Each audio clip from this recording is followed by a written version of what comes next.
What's up YouTube? So Arturia just dropped some really huge news today about the Arturia MINIFREAK. So there's some good news and there's some bad news. Today we're going to talk about all of that.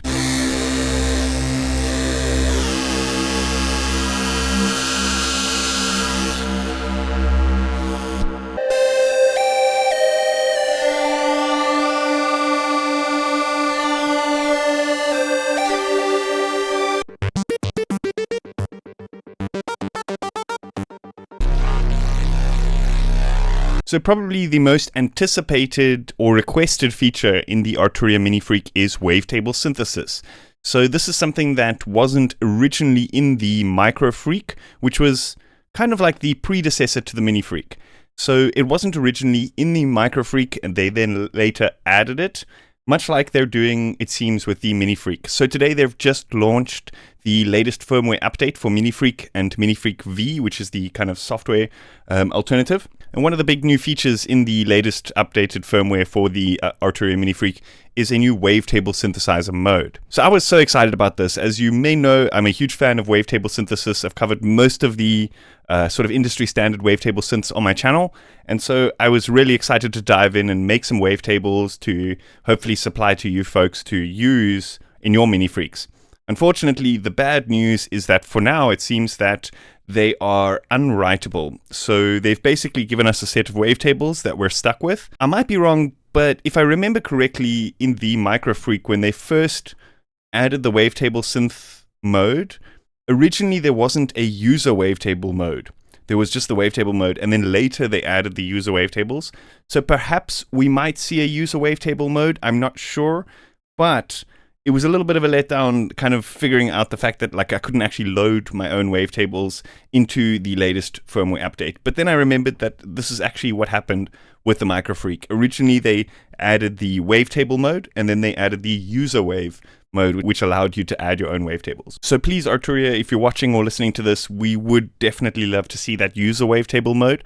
But anyway, that being said, let's have a look at some of the new features, specifically some of the new wave shapes in the MINIFREAK. So also keep in mind that Arturia did send me the MINIFREAK a little while back, and so for that reason I'm going to stay away from giving you any opinions or anything like that. I'm just going to show you the features, what we can actually do with the synth. So anyway, with that out the way, let's dive in and have a look. So I've installed the latest firmware, I've installed the latest software. What I'm going to be doing is running it in tandem with the software, so you folks can follow along with any kind of preset changes that I make. Yeah, let's just make some sounds with the new wavetable mode. So I also just want to talk about like the basic functions. So let's just go into an init preset, and we can flip the type over to wavetable, which is the last mode in the menu. And then you can use the shift type to actually cycle through the different types, through the different waveforms. So the cool thing is, like, here I've got it actually linked up to the PC. So I could be doing it on the little screen here, or I could actually be looking at the GUI of the plugin. So it's pretty cool that we have this kind of tandem control. If we want the hands-on of the hardware, at the same time we can kind of dive in here and set some kind of more finicky settings in the software if we need. This is going to come a little bit handy with some of the newer additions, specifically with the step editor, but we'll talk about that a little bit later. So let's just check out some of these wave shapes. So one thing to note is that the Oscillator 2 doesn't have the new wavetables. So it's just a single Oscillator wavetable, but that being said is we still have all the previous modes in Oscillator 2, or we could use the surgeon filter, which is like the same filter that's inside Pigments.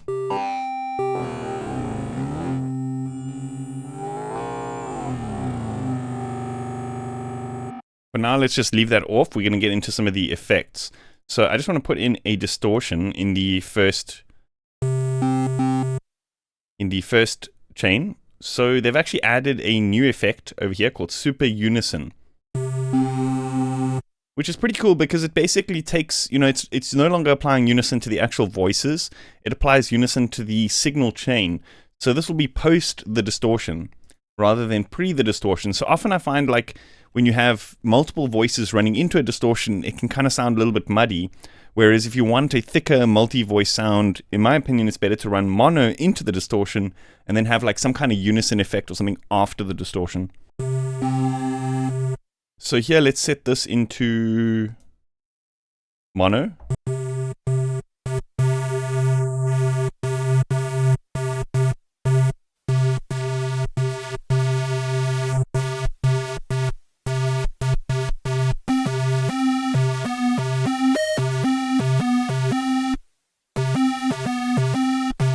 So what I'm going to do is I'm going to not use the reverb and the delay that's inside the MINIFREAK, obviously, because we could just like load up some effects here inside the DAW. So I'm just going to load up the stock delay from Bitwig over here.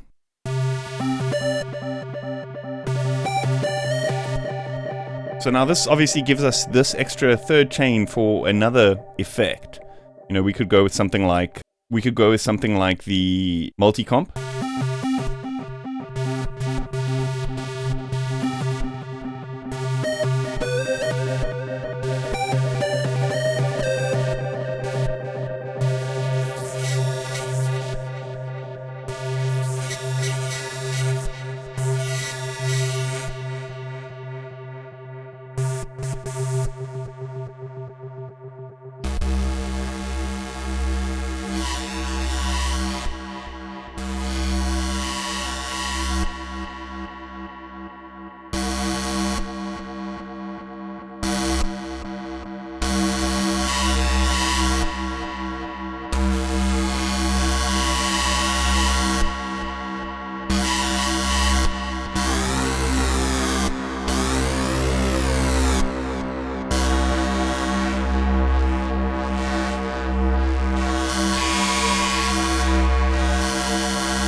Okay, so I want to talk about a few things. So the wave knob will modulate the wavetable position, or as they call it, scan in this mode.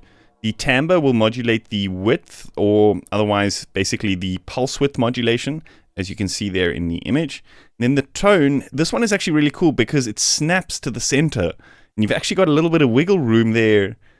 This is really well made. It's these small things, I think, in the interface which really, I think, make the difference for me, is when the playability is, I guess, you don't notice these things, you just kind of like, it just happens, you know what I mean? But like this is really helpful because sometimes we don't want a filter, but being able to quickly sweep the filter and then it hits the middle and then kind of sticks there, that's really clever because there isn't actually an indent on the physical fader. So they've kind of programmed it so that if it's within a certain range, it just snaps to the center, which is really clever. So anyway, with the tone, we basically have a low pass filter and then a high pass filter. So it's basically like a DJ style filter.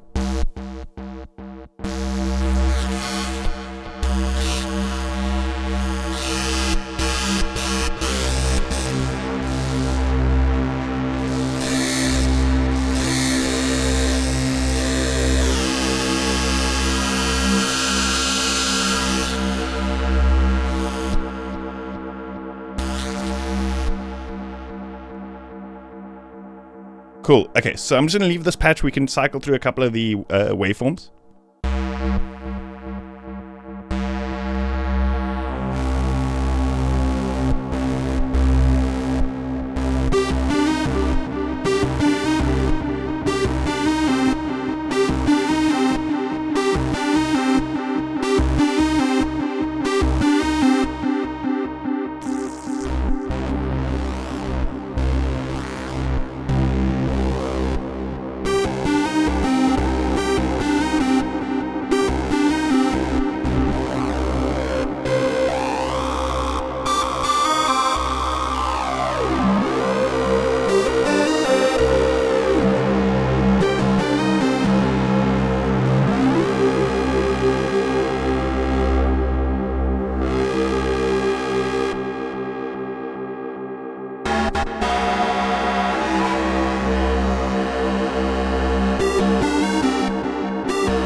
So there, I'm not even playing with like the filters. You have so much control over the wave shape with this style of wavetable. Oh yeah, there's also something that I want to add. So apparently this isn't actually the same wavetable oscillator that's in the MINIFREAK. They've actually updated the program to be slightly higher fidelity. So apparently there's less aliasing compared to the MINIFREAK and stuff.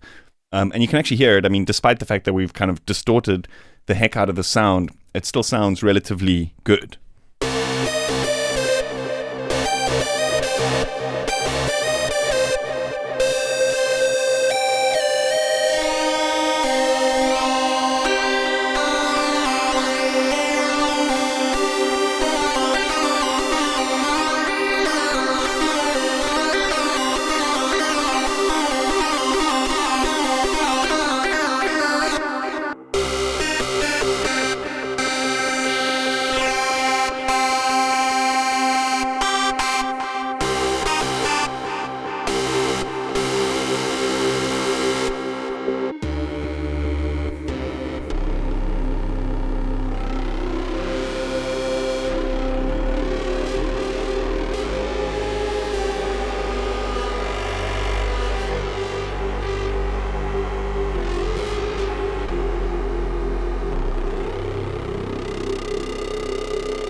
This table saw phase looks somewhat like a phase dispersed saw wave, so this could be good for bass. I will confirm in a later video perhaps. Okay, so let's look at some of the other features. So they've added the ability to set up a macro to control the modulation amount of specific things. So for example here, if we have this mod 1 to 3, previously we couldn't actually set up the macros to control those. So here, what we could do now is we can set up these macros to control in this similar way, basically, whereas before you couldn't actually do that.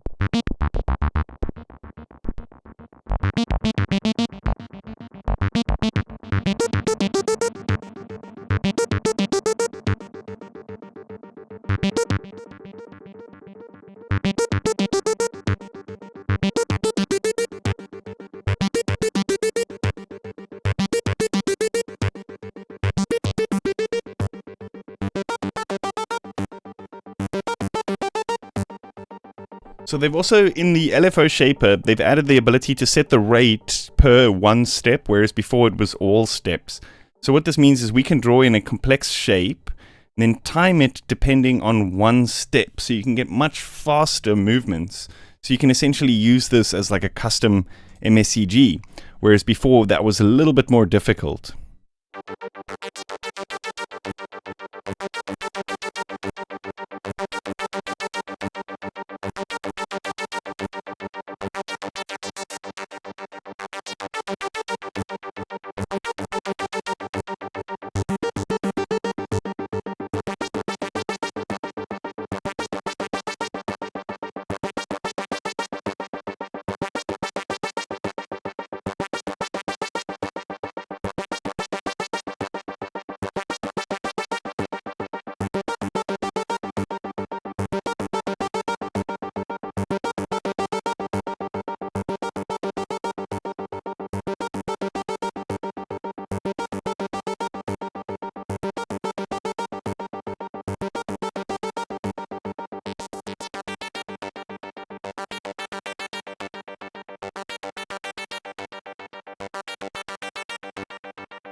Awesome, so that is about it for today. I hope you folks enjoyed that. Let me know what you think in the comments. If you haven't yet, please consider hitting that like button and subscribing to my channel. I'll see you guys next time.